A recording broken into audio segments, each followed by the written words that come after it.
세상에서 가장 두려운 곳은 모두에게 위험한 곳이 아니다. 진정으로 등골을 오싹하게 하는 곳은 모두에게 위험함에도 불구하고 오직 단 한 국가만이 예외인 곳이다. 호르무즈 해협의 숨통이 보이지 않는 손에 조여올 때 거대한 선박들이 레이더 화면 위에서 표적처럼 섬광을 터뜨릴 때, 보험료율 곡선이 죽어가는 환자의 심전도처럼 미친 듯이 요동칠 때, 심지어 항공모함 전단을 동원해 항로를 짜던 초강대국들조차 자국 선박의 100% 안전을 보장하는 통행증을 내어줄 수 없을 때, 이 혼돈 속의 바다 한가운데 놀랍게도 거의 아무런 방해 없이 평온하게 오가는 항로가 존재했다. 그 누구도 공식적이고 공개적인 설명을 내놓을 수 없었지만 사람들은 그저 지구상 가장 위험한 폭풍의 눈 한가운데를 한 국가가 마치 자기 집 드나들듯이 태연히 지나다닌다는 사실만을 알 뿐이었다. 마치 그곳의 모든 위험 법칙이 그들 앞에선 무효라도 된 것처럼 말이다. 제 이름은 천혜입니다. 유럽에 본사를 둔 세계 최고 수준의 물류 및 위험 컨설팅 회사에서 선임 지정학 전략 분석가로 일한 지 거의 15년이 다 되어갑니다. 저의 일은 이 혼돈스러운 세상을 데이터, 모델, 그리고 확률로 단순화하는 것이었습니다. 전쟁, 쿠데타, 테러 공격, 해적 활동, 뉴스 헤드라인을 장식하며 사람들을 경악게 하는 이 단어들은 제 모니터 화면 속에서는 그저 수치화해야 할 위험 요소에 불과했습니다. 저는 냉철한 논리로 모든 것을 분석하고 세상의 작동 방식이 명확하며 힘을 기반으로 한 암묵적인 규칙을 따른다고 믿는 데 익숙했습니다. 힘, 특히 군사력은 제가 사용하는 모든 예측 모델의 초석이었습니다. 항공모함의 배치, 군사동맹의 성명, 유엔 안보리 결의안, 이 모든 것이 저에게는 항로의 안전 여부를 판단하는 저울추와도 같았습니다. 지난 10여 년간 이 시스템이 저를 실망시킨 적이 거의 없었기에 저는 이에 자부심을 느꼈습니다. 수십억 달러에 달하는 고객들의 손실을 막아냈고 수없이 많은 지역 분쟁 속에서도 안전한 해운 경로를 찾아냈습니다. 저는 제가 이 세상의 작동 원리를 꿰뚫어 보는 열쇠를 손에 쥐었다고 생각했습니다. 호르무즈 해협에서 불어닥친 그 폭풍이 제가 쥐고 있던 오만한 열쇠를 산산조각 내버릴 때까지는 말입니다. 모든 것은 평범해 보이는 아침에서 시작되었습니다. 저는 여느 때처럼 사무실로 들어섰고 거대한 통유리창 밖으로는 취리히 호수의 아침은 고요하고 평화로웠습니다.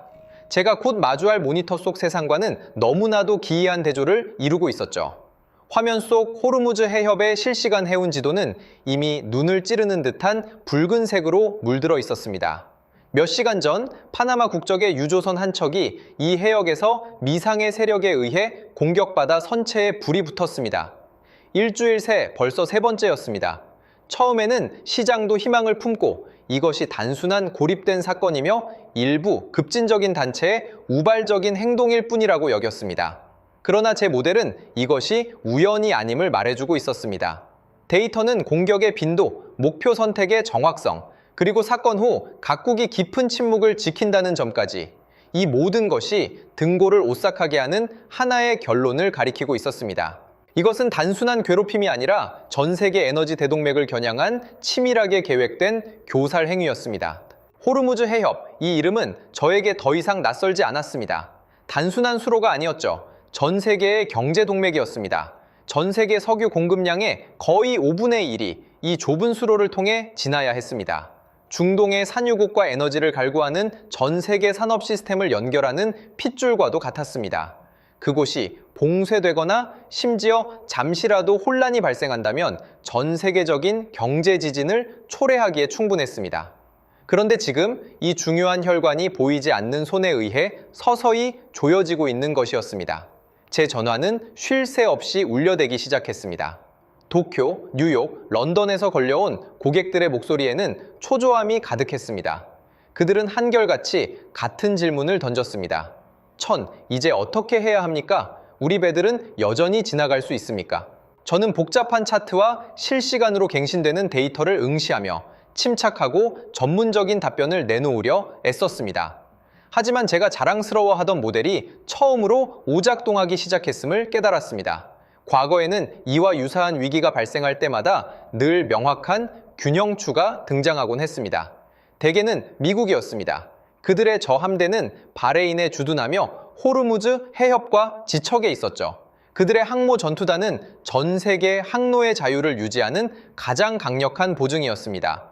저는 고객들에게 이렇게 말하곤 했습니다. 침착하게 기다리십시오. 미 해군의 호송 계획이 나올 것입니다.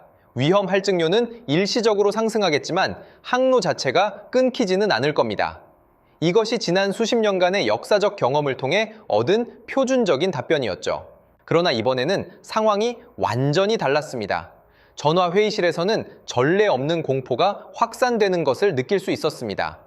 회사에서 30년간 근무한 오랜 선배이자 이란-이라크 전쟁, 당시 선박 공격전을 경험했던 베테랑 고문이 회의에서 거의 지친 듯한 어조로 말했습니다. 이번엔 다릅니다. 국가 간의 대칭 전쟁이 아니라 비대칭적이고 예측 불가능한 위협입니다. 다음번 공격 대상이 누가 될지, 공격이 어디서 올지조차 알 수 없습니다. 어선으로 위장한 쾌속정일 수도 있고 값싼 드론일 수도 있습니다. 이런 환경에서는 아무리 강력한 해군이라 할지라도 만전의 태세를 갖추기 어렵습니다. 그의 말은 마치 끓어오르던 회의실에 던져진 얼음 조각 같았습니다.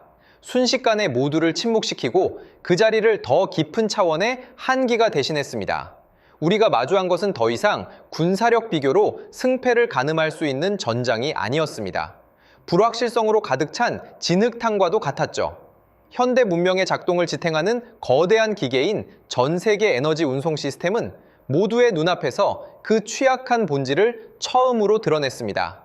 우리는 오래전부터 존재했으나 우리가 의도적으로 외면해온 사실을 마지못해 인정하게 된 것입니다. 이 시스템의 안정성은 하나의 취약한 가정 위에 세워져 있었습니다. 늘 세계의 경찰이 기꺼이 질서를 유지해 줄 것이라는 가정이었습니다. 그런데 지금 그 가정이 우리의 눈앞에서 산산이 부서지고 있는 것이었습니다. 처음에는 워싱턴의 반응이 여느 때처럼 강경했습니다. 당시 도널드 트럼프 대통령은 소셜미디어를 통해 국제 해운에 대한 어떠한 위협도 압도적인 대응을 받게 될 것이라는 엄중한 경고를 발표했습니다. 국방부 역시 이 지역에 병력을 증파하고 센티넬 작전이라는 국제호송연합을 가동하겠다고 발표했습니다. 제 동료들은 익숙한 시나리오가 곧 펼쳐질 것이라 여기며 한숨 돌리는 듯 했습니다. 시장의 공포 심리도 잠시나마 누그러지는 듯 했습니다. 하지만 제 마음속 깊은 곳에는 떨쳐버릴 수 없는 의구심이 자리 잡고 있었습니다. 저는 밤늦게까지 거듭 시뮬레이션을 돌리며 최신 군사 배치 데이터를 모델에 입력했지만 도출된 결과는 낙관적이지 않았습니다. 문제는 이러한 비대칭적 위협이 전통적인 군사적 억지력을 크게 약화시킨다는 점이었습니다. 항공모함 전투단을 페르시아만에 파견하는 데 드는 하루 운영 비용은 수천만 달러에 달했습니다. 이 막대한 비용에는 전투기 연료, 함상 수천 명 장병의 급여, 그리고 함대 전체의 유지 보수 및 보급 비용이 모두 포함되어 있었습니다. 그야말로 돈을 집어삼키는 거대한 괴물이었죠. 그러나 그 억지력은 모든 민간 선박에 미칠 수 없었습니다. 이란과 그 대리인들은 수백 척의 값싼 쾌속정과 드론을 이용해 광활한 해역에서 고양이와 쥐놀이를 벌일 수 있었습니다. 미군이 정면 대결에서는 매번 승리할지 모르지만 모든 잠재적 공격을 막아낼 수는 없었습니다. 단 한 번의 공격이라도 성공한다면 그것이 전 세계 시장에 미칠 공포는 미군의 수주, 아니 수개월간의 노력을 상쇄하고도 남을 것이었습니다. 머지않아 현실은 저의 우려를 입증했습니다. 미군이 순찰을 강화했음에도 불구하고 공격 사건은 여전히 산발적으로 발생했습니다. 더 치명적인 것은 이 위기의 비용이 보이지 않는 방식으로 급격히 치솟고 있다는 점이었습니다. 전 세계 해상보험의 신경 중추인 런던 로이드 보험시장은 즉각 반응했습니다. 그들은 호르무즈 해협을 고위험 지역으로 지정하고 전쟁 보험 조항을 적용했습니다. 하룻밤 사이에 이 해협을 통과하는 선박들의 보험료율은 몇 배나 치솟았고 심지어 일부 극단적인 경우에는 놀랍게도 수백 %의 증가율을 기록하기도 했습니다. 그때 저는 거대한 액화천연가스, LNG, 운반선의 사례를 처리하고 있었던 것이 생생하게 기억납니다. 이 배는 카타르에서 출발해 일본으로 향하고 있었습니다.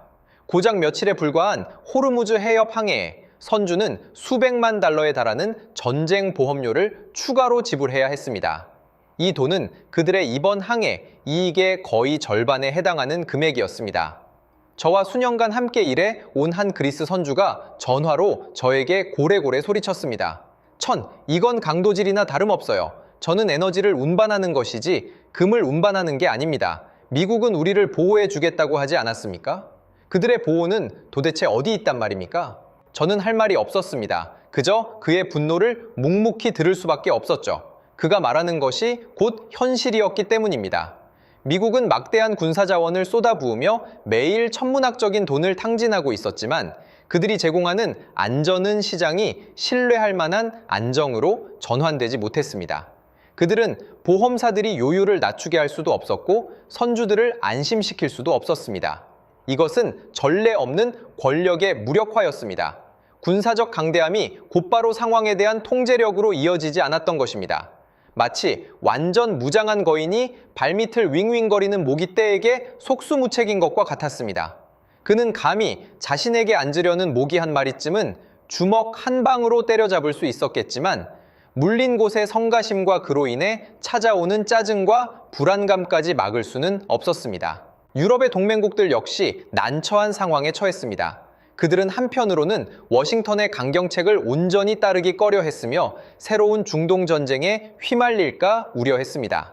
다른 한편으로는 독자적으로 호송 임무를 수행할 만한 해군력이 부족했죠.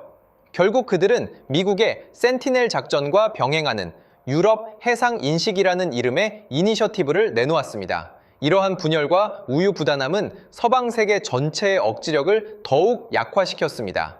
테헤란의 시각에서 볼 때 이것은 의심할 여지 없이 이용 가능한 균열이었습니다. 그 무렵 제 사무실에는 무력감이 팽배했습니다. 우리는 매일 회의를 열어 다양한 대안을 논의했습니다. 아프리카 희망봉을 경유한다고요? 항해 기간은 몇 주나 늘어나고 운송 비용은 폭등할 것이며 전 세계 에너지 공급망은 이로 인해 대혼란에 빠질 것입니다. 운송량을 줄인다? 이는 곧바로 유가 급등을 초래하여 전 세계적인 인플레이션을 유발할 것입니다.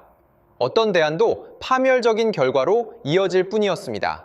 스스로를 글로벌 무역 설계자라고 자부하던 우리 엘리트들은 처음으로 손에 쥘 만한 카드가 하나도 없다는 사실을 깨달았습니다. 우리는 호르무즈 해협 밖에서 서성이는 거대한 선박들처럼 진퇴양난의 상황에 갇혀 있었습니다. 저는 오랫동안 굳게 믿어왔던 저의 논리에 대해 반추하기 시작했습니다. 저는 충분한 군사력만 있다면 상업적 이익을 보장할 수 있다고 줄곧 생각해왔습니다. 하지만 지금 제 눈앞에서 벌어지는 모든 일이 그 신념을 송두리째 뒤흔들고 있었습니다. 미국은 세계에서 가장 강력한 해군을 보유하고 있었지만 유조선 한 척의 안전한 통행조차 보장하지 못했습니다. 그들은 막대한 자금을 투입했지만 시장의 신뢰를 얻지 못했습니다. 도대체 무엇이 문제였을까요? 제가 틀린 것일까요? 아니면 제가 모르는 사이에 이 세상의 작동 규칙이 소리 없이 변해버린 것일까요?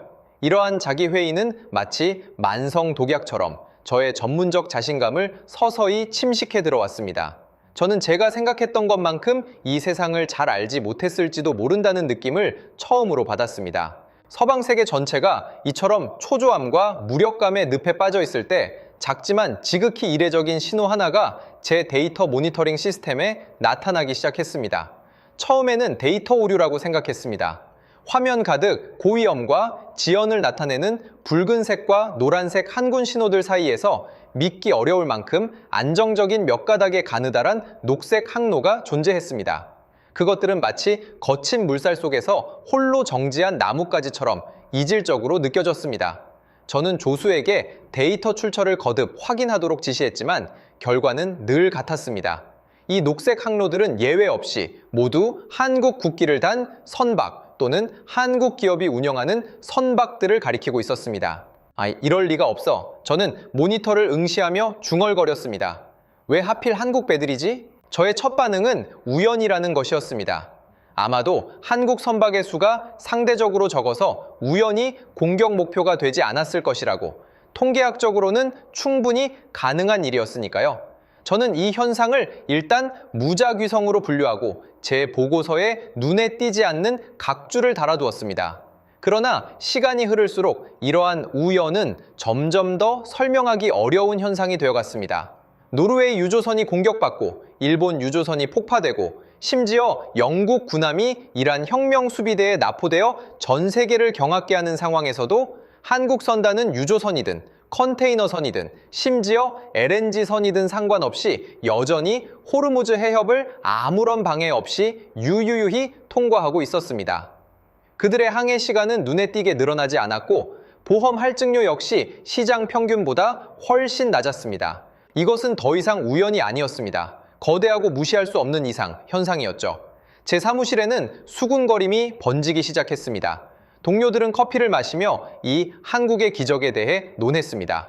어떤 이는 농담처럼 혹시 한국인들이 무슨 스텔스 기술이라도 가지고 있나? 라고 말했습니다. 또 다른 이들은 그 배경에 분명 모종의 비밀 거래가 있을 것이라고 추측했습니다. 분석가로서 저는 근거 없는 추측을 용납할 수 없었습니다. 답을 찾아야만 했습니다. 저는 사무실에 틀어박혀 한국과 이란에 관련된 모든 정보를 미친 듯이 수집하기 시작했습니다. 뉴스보도, 외교 성명, 무역 데이터, 싱크탱크 보고서, 저는 방대한 정보의 바닷속에서 진실의 조각들을 짜 맞춰나가려 애썼습니다. 그러던 중 한 이름이 빈번하게 등장하기 시작했습니다. 바로 이재명이었습니다. 당시 그는 한국 정계의 주요 인물로서 호르무즈 해협 위기와는 직접적인 관련이 없어 보이는 일련의 발언들을 쏟아냈습니다. 그는 한국과 중동 국가들, 특히 이란과의 관계에서 상호 존중과 장기적인 경제 협력을 기반으로 한 특별한 관계임을 강조했습니다. 당시 그의 발언은 국제 주류 언론에서는 대개 무시되었고 한국 국내 정치의 통상적인 입장 표명으로 여겨졌습니다. 하지만 저는 그 이면에 분명 더 깊은 무언가가 있을 것이라고 날카롭게 직감했습니다. 이어서 비공식적인 소식들이 다양한 경로를 통해 흘러나오기 시작했습니다. 이란 측이 비밀 경로를 통해 한국 측에 모종의 안전 보장을 제공했다는 것이었습니다. 이 보장은 비공식적이었지만 내용은 명확했습니다. 한국과 관련된 선박이라면, 그리고 한국 국적의 시민이 승선해 있다면 호르무즈 해협에서의 안전에 특별 대우가 있을 것이라는 약속이었습니다. 이 소식을 처음 접했을 때 저는 충격을 넘어 분노를 느꼈습니다. 이게 무슨 말인가? 국제법과 항행의 자유 원칙 위에 한국 전용 통로를 개설하다니, 이것은 현대 국제관계의 기본 준칙을 완전히 뒤엎는 행위였습니다. 하지만 분노가 가라앉자 더 깊은 혼란이 밀려왔습니다.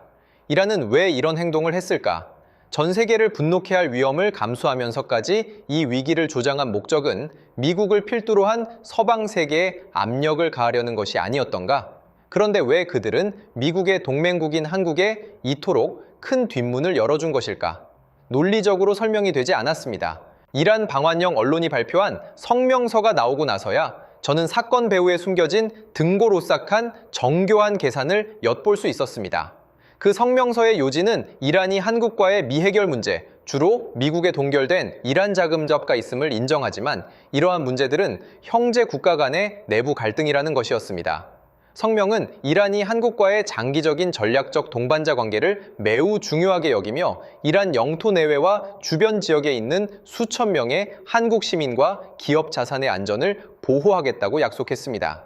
형제 국가 간, 이 네 글자는 마치 섬광처럼 저의 모든 혼란을 꿰뚫었습니다. 저는 그 순간 모든 것을 깨달았습니다. 이것은 우연한 특혜도 아니었고 일시적인 타협도 아니었습니다. 이것은 이란이 치밀하게 계획한 전략적 선택이자 교과서에 나올 법한 정교한 외교였습니다. 이란이 이 위기를 통해 달성하고자 한 목표는 단순히 혼란을 야기하는 것이 아니었습니다. 혼란을 통해 누가 친구이고 누가 적인지, 그리고 가장 중요하게는 누가 없어서는 안 될 파트너인지를 재정의하려 했던 것입니다. 저는 한국이라는 국가를 다시금 들여다보기 시작했습니다. 저의 전통적인 인식 속에서 한국은 아시아에서 미국의 중요한 군사 동맹국이며 국토에는 수만 명의 미군이 주둔하고 있고 경제적으로는 미국이 주도하는 글로벌 시스템에 심각하게 의존하는 나라였습니다. 미국과 이란 간의 잠재적 갈등 상황에서 한국은 당연히 미국 편에 서야 한다고 생각했습니다. 하지만 테헤란의 정책 결정자들은 분명 다르게 보고 있었습니다. 그들이 본 것은 우리가 알던 것과는 다른 한국이었습니다.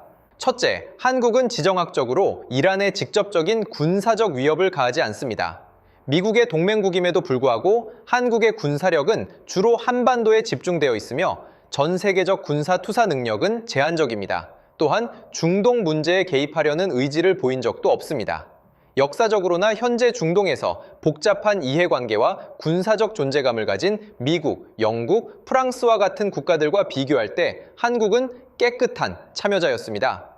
이란에게 있어 한국의 우호적인 제스처를 취하는 것은 군사적 위험이 전혀 없었던 것입니다. 둘째, 그리고 가장 중요한 점은 한국이 경제적, 산업적으로 이란에 있어 대체 불가능한 가치를 지닌다는 것이었습니다. 이란은 오랫동안 서방의 강력한 제재를 받아왔고 그 경제 발전은 난항을 겪고 있었습니다. 반면 한국은 이란이 절실히 필요로 하는 기술, 제품, 그리고 산업 역량을 보유하고 있습니다.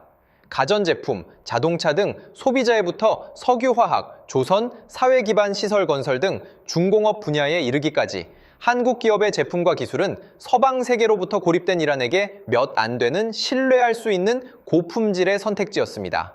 더욱이 한국은 이란산 석유와 천연가스의 주요 구매국 중 하나입니다. 이처럼 깊이 연결된 에너지 산업 공급망은 정치와 이데올로기를 초월하는 공생관계를 형성했습니다. 이란은 경제 유지를 위해 한국의 시장과 기술이 필요했고 한국은 거대한 산업기계를 가동하기 위해 이란의 에너지가 필요했습니다. 이러한 관계는 미국의 단순한 군사적 보호로는 제공할 수 없는 것이었습니다. 셋째, 한국의 외교 정책은 놀라운 유연성과 실용주의를 보여주었습니다. 수년간 한국은 강대국들 사이에서 조심스럽게 미묘한 균형을 유지해왔습니다. 미국과의 군사동맹을 유지해야 하는 동시에 최대 무역 파트너인 중국과의 관계도 고려해야 했습니다. 이러한 줄타기 외교 경험은 한국으로 하여금 모순과 갈등으로 가득 찬 세상에서 자신만의 생존 공간을 찾아내는 법을 가르쳤습니다. 그들은 서방 국가들처럼 가치관으로 선을 긋는 데 집착하지 않고 이익을 기준으로 계산하는 경향이 강했습니다. 이러한 중립 또는 편 가르지 않는 자세는 이란의 시각에서 소통과 협력이 가능한 신호로 읽혔습니다. 이란이 한국을 선택한 것은 사실상 세계를 향해 하나의 메시지를 전달하는 것이었습니다. 우리는 전 세계를 반대하는 것이 아니라 미국의 패권에 반대한다는 메시지를 말입니다. 우리와 평등하게 협력하고 상호 이익을 추구하는 모든 국가는 우리의 친구가 될 수 있다는, 그리고 한국은 바로 이 친구의 가장 완벽한 본보기였던 것입니다. 이 모든 점들을 하나하나 연결했을 때 저는 소름이 돋는 것을 느꼈습니다. 이란의 전략은 실로 너무나도 탁월했습니다. 그들은 약소국에 특혜를 베풀지 않았습니다. 그것은 의미가 없기 때문입니다. 또한 중국이나 러시아와 같은 강대국을 선택하지도 않았습니다. 이는 갈등을 강대국 간의 대결로 너무 일찍 격상시킬 수 있기 때문이었습니다. 그들은 중견 강국이자 미국의 동맹국, 그리고 산업 및 에너지 분야의 핵심 연결점을 선택했습니다. 한국에 특권을 부여함으로써 이란은 일석삼조 이상의 효과를 거두었습니다. 이는 미국의 동맹체계를 분열시키고 다른 국가들에게 이란과의 협력이 가져다줄 이점을 명확히 보여주었습니다. 이는 미국의 글로벌 항행 자유 수호자라는 이미지를 정확히 타격했으며 미국의 군사적 보호가 결코 만능이 아님을, 심지어 때로는 미국의 동맹이 되는 것이 오히려 더 위험할 수 있음을 증명했습니다. 그리고 이란은 극한의 압박 속에서도 국가 경제가 완전히 붕괴되지 않도록 외부 세계와의 경제적 연결을 위한 핵심 통로를 스스로 확보했습니다. 이것은 우정을 기반으로 한 선의의 행동이 아니라 극도로 냉혹한 전략적 계산이었습니다. 이란이 필요로 했던 것은 한국의 우호가 아니라 한국의 필요성이었습니다. 그리고 한국은 독특한 산업적 위상과 유연한 외교 수완을 바탕으로 스스로를 그 필요한 존재로 만들었습니다. 이 발견은 저를 오랫동안 침묵하게 만들었습니다. 저는 사무실 책상에 앉아 화면 위에서 평온하게 움직이는 한국 선박들의 녹색 점들을 바라보며 처음으로 지적인 좌절감을 느꼈습니다.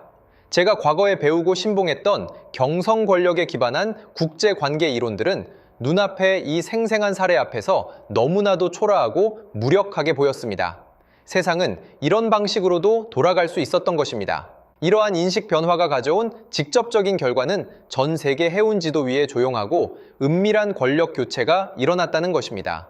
서방 국가의 깃발을 단 선박들이 여전히 비싼 보험료와 불확실한 항해로 골머리를 앓고 있을 때 한국의 해운 회사들은 그들의 황금기를 맞이했습니다.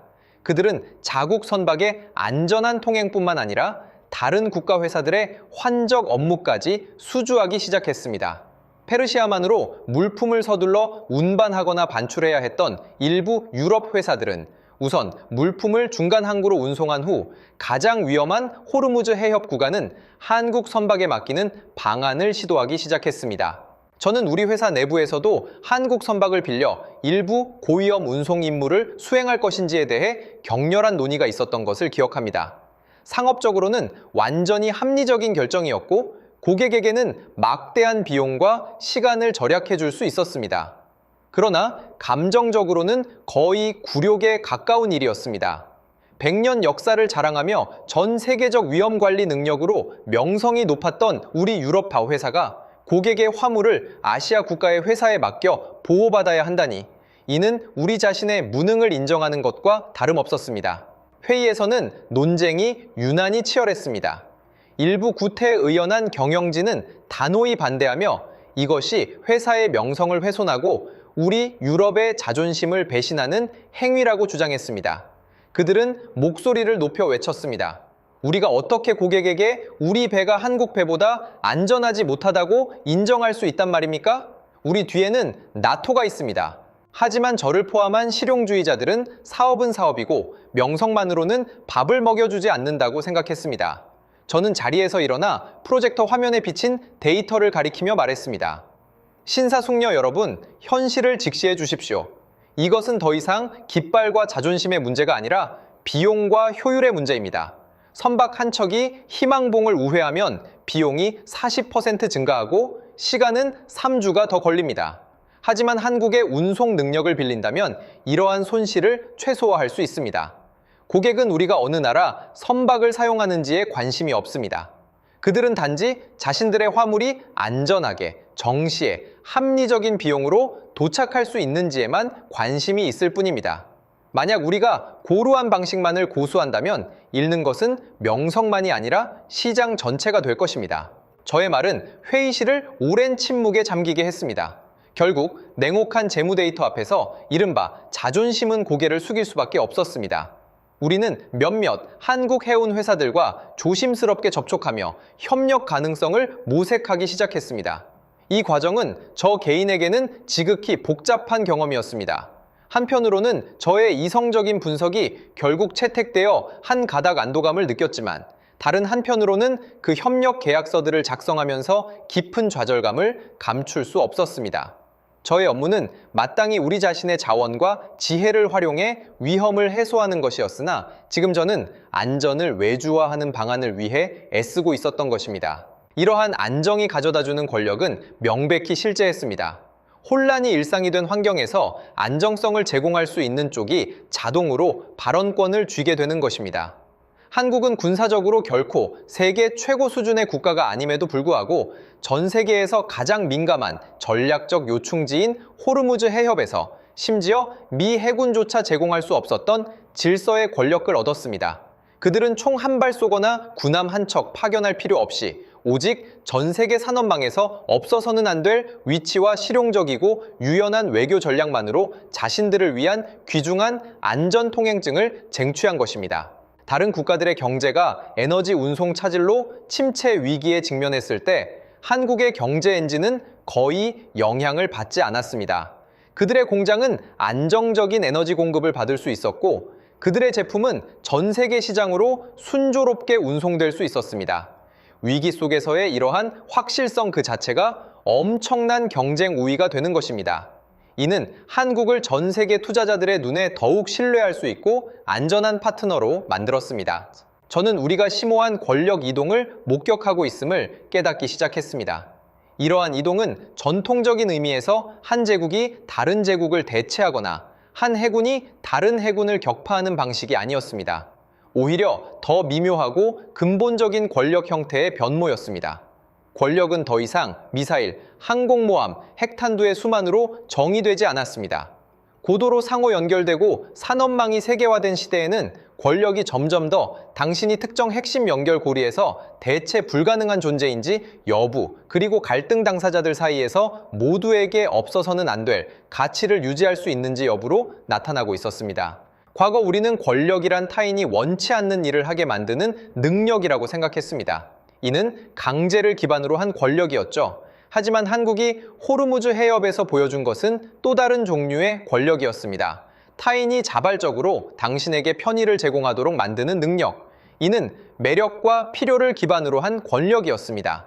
이란이 한국 선박을 보호한 것은 한국의 군사적 보복을 두려워해서가 아니라 그들이 한국을 필요로 했기 때문입니다. 이렇게 필요로 함에 기반한 권력은 때로는 억지력에 기반한 권력보다 훨씬 더 견고하고 효과적일 수 있습니다. 이 사례는 마치 메스처럼 제가 오랫동안 구축해온 국제관계에 대한 인식체계를 정확하게 해부했습니다. 저는 군사동맹이 안보의 궁극적인 보장이라고 굳게 믿었습니다. 하지만 호르무즈 해협의 현실은 저에게 특정 상황에서는 군사동맹이 오히려 짐이 될 수도 있음을 알려주었습니다. 군사동맹은 당신을 특정 진영으로 자동 분류하게 만들고 그 결과 적대 진영 내에서 협상하고 이득을 얻을 수 있는 공간을 상실하게 만들기 때문입니다. 미국의 친구들이 해협 통과 문제로 골머리를 앓고 있을 때 모종의 전략적 모호함과 중립성을 유지했던 한국은 가장 안전한 존재가 되었던 것입니다. 저는 중립이라는 단어의 의미를 재평가하기 시작했습니다. 냉전 시대에는 중립이 종종 나약함과 주변부로 밀려남을 의미했습니다. 그러나 오늘날 이 다극화된 세계에서는 전략적 중립 또는 전방위 외교가 탁월한 생존 지혜가 되고 있습니다. 이는 소극적으로 물러나 있는 것이 아니라 모든 이해관계자들과 적극적으로 관계를 구축하여 모두가 필요로 하지만 그 누구도 완전히 통제할 수 없는 중심축이 되는 것을 의미합니다. 이는 저에게 역사 속 베네치아 공화국을 떠올리게 했습니다. 중세 지중해에서 베네치아는 군사적으로 가장 강력한 국가는 아니었지만 비할 데 없는 상업 네트워크와 유연한 외교 수완을 통해 기독교 세계와 이슬람 세계 사이에서 양쪽 모두에게 이득을 얻으며 동서양을 잇는 중심축이 되었고 이를 기반으로 자신만의 상업제국을 건설했습니다. 오늘날의 한국도 어떤 면에서는 이와 유사한 역할을 하고 있는 것이 아닐까요? 한국은 미국이 주도하는 안보 체계와 떠오르는 신흥시장 사이에서 독특한 생태적 지위를 찾아낸 것입니다. 이러한 인식의 전복은 고통스러웠지만 동시에 완전한 것이었습니다. 저는 저의 위험평가 모델에 몇 가지 새로운 변수들을 추가하기 시작했습니다. 전통적인 군사력 비교, 동맹관계, GDP 데이터 외에도 저는 한 국가의 글로벌 산업망 내 대체 불가능성 지수와 외교 정책의 유연성 등급과 같은 보다 연성의 지표들을 추가했습니다. 저의 보고서는 전통적인 사고방식에 익숙한 일부 리더들에게 불편함을 주기 시작했습니다. 그들은 저의 분석이 너무 복잡하다거나 힘의 정치라는 근본에서 벗어났다고 비난했습니다. 하지만 저는 제가 틀리지 않았음을 알고 있었습니다. 틀린 것은 급속히 구식이 되어가는 낡은 세계관이었습니다. 호르무즈 해협 위를 평온하게 항해하는 한국 선박들은 낡은 세계관에 대한 가장 큰 비웃음이었습니다. 그것들은 마치 움직이는 좌표들처럼 새로운 시대의 도래를 알리고 있었습니다. 이 시대에는 모두가 필요로 하는 연결자가 되는 것이 모두가 두려워하는 지배자가 되는 것보다 훨씬 더 안전하고 강력할 수 있습니다. 결국 호르무즈 해협 위기로 촉발된 이 오랜 사유는 저에게 명확하면서도 다소 불안감을 주는 결론을 안겨주었습니다. 점점 더 파편화되고 다극화되는 세상 속에서 전통적인 안보 중심축들이 붕괴되고 있었습니다. 단일 초강대국이 전 세계 안보를 보장하던 시대는 어쩌면 영원히 돌아오지 않을 수도 있습니다. 그 자리를 대신할 것은 다수의 지역적, 기능적, 안보 중심축들로 이루어진 새로운 구도였습니다. 이번 위기에서 한국은 의도치 않게 혹은 의도적으로 이러한 새로운 안보 중심축이 될 가능성을 전 세계에 보여주었습니다. 그것은 거대한 군사기지를 건설하거나 군사동맹을 주도함으로써 이루어진 것이 아니라 없어서는 안 될 이익 중심지가 됨으로써 가능했던 것입니다. 다른 국가들이 위험을 회피하기 위해 골머리를 앓고 있을 때 한국은 위험의 피난처가 되었습니다. 그들의 선박은 보호받았고 그들의 시민은 특별 대우를 받았으며 그들의 에너지 및 무역 통로는 막힘없이 이어졌습니다. 그 배후에서 전달하는 메시지는 이러했습니다. 한국과 함께 묶이는 것은 더 높은 안전 계수를 갖는다는 의미라는 것이죠. 이러한 이익과 상호 필요성에 의해 구축된 안전은 어떤 면에서는 군사적 약속에 의해 구축된 안전보다 훨씬 더 신뢰할 수 있습니다. 군사적 약속은 정치적 흐름의 변화로 흔들릴 수 있지만 산업망 깊숙이 뿌리내린 상호 필요성은 훨씬 더 안정적이기 때문입니다. 한국은 이 과정에서 실제로 미묘한 중간자 역할을 수행했습니다. 서방 진영의 일원인 동시에 이란이 기꺼이 받아들이는 파트너였습니다. 이러한 독특한 정체성은 한국으로 하여금 갈등 당사자들 사이에 메시지를 전달하고 심지어 갈등을 중재할 수 있는 잠재력을 갖추게 했습니다. 비록 이번 사건에서는 주로 수동적인 수혜자로서의 역할이 컸지만 이는 분명 한국이 앞으로 글로벌 무대에서 더욱 적극적인 역할을 수행하는데 귀중한 무형 자산을 축적하는 계기가 되었습니다. 저는 창밖을 바라보았습니다. 취리히 호수 수면 위의 백조는 여전히 우아하게 헤엄치고 있었고 마치 세상이 전혀 변하지 않은 것 같았습니다. 하지만 저는 제 마음속에서 그리고 제가 종사하는 이 업계에서 심오한 혁명이 이미 일어났음을 알고 있었습니다.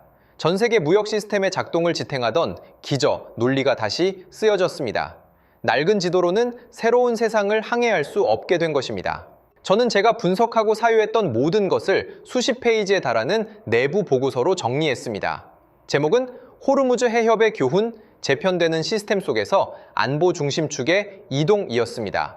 보고서의 결론은 명확했습니다. 우리는 위험과 안전의 정의를 재평가해야 합니다. 더 이상 단순히 군사력을 통제력과 동일시해서는 안 됩니다. 우리는 상호 의존성과 네트워크 중심성에 기반한 새로운 형태의 권력을 이해하고 투자하기 시작해야 합니다. 이 보고서는 회사 고위층에서 엄청난 파장을 일으켰습니다. 어떤 이들은 동의했고 어떤 이들은 반대했으며 대다수는 침묵과 혼란 속에 빠졌습니다. 이것이 단순히 상업 분석 보고서가 아니라 사실상 우리가 익숙했던 세계의 종말을 선언하는 것과 다름없었기 때문입니다. 저는 제 보고서가 궁극적으로 얼마나 큰 변화를 가져올지 알 수 없습니다. 하지만 저 개인에게는 이번 경험이 저의 세계관을 완전히 재편했습니다. 저는 더 이상 단순히 경성 권력을 신봉하는 지정학 분석가가 아니었습니다. 저는 더욱 복잡하고 미묘한 권력 게임을 이해하고 감상할 줄 알게 되었습니다. 진심으로 한국이라는 국가에 대해 단순한 칭찬을 넘어선 경외심을 느끼기 시작했습니다. 이러한 경외심은 한국의 대중문화 때문도 아니었고 그들이 생산하는 자동차나 전자제품 때문도 아니었습니다. 가장 잔혹한 정글과도 같은 국제정치 속에서 한국이 보여준 놀라운 생존 지혜 때문이었습니다. 한국은 포효하는 사자가 되기를 선택하지 않았고 온순한 양이 되기를 선택하지도 않았습니다. 그들은 지칠 줄 모르는 거미가 되어 혼란스러워 보이는 세계 구도 속에서 이익을 실삼아 자신만의 거미줄을 엮어내었습니다. 폭풍이 몰아닥쳤을 때 겉보기엔 연약해 보이던 이 거미줄이 그 어떤 견고한 요새보다 훨씬 더 끈질기고 강인했습니다. 처음에 의심부터 관찰하며 느낀 혼란, 그리고 분석 과정에서의 불편함까지 결국 저는 이 현실을 받아들일 수밖에 없었습니다. 저는 제가 과거의 힘에 대해 이해했던 방식이 편협하고 심지어 잘못된 것이었음을 인정해야 했습니다. 저는 낡은 질서가 붕괴되고 새로운 질서가 아직 정립되지 않은 혼돈의 시기에 한국과 같은 국가들이 우리가 익숙하지 않고 심지어 다소 경시했던 방식으로 조용히 부상하여 새로운 구도에서 간과할 수 없는 지지대가 되고 있음을 마지못해 보게 되었습니다. 저는 제가 목격했고 마지못해 받아들여야 했던 모든 것을 여러분과 공유했습니다. 이제 저는 여러분의 견해를 듣고 싶습니다. 이처럼 재정이 되고 있는 세상 속에서 힘의 진정한 의미는 과연 무엇일까요? 경성 권력과 연성 권력 외에 우리가 아직 완전히 이해하지 못하는 네트워크 권력 또는 허브 권력 같은 것이 존재할까요? 여러분들의 통찰력 있는 견해를 기대합니다. 감사합니다.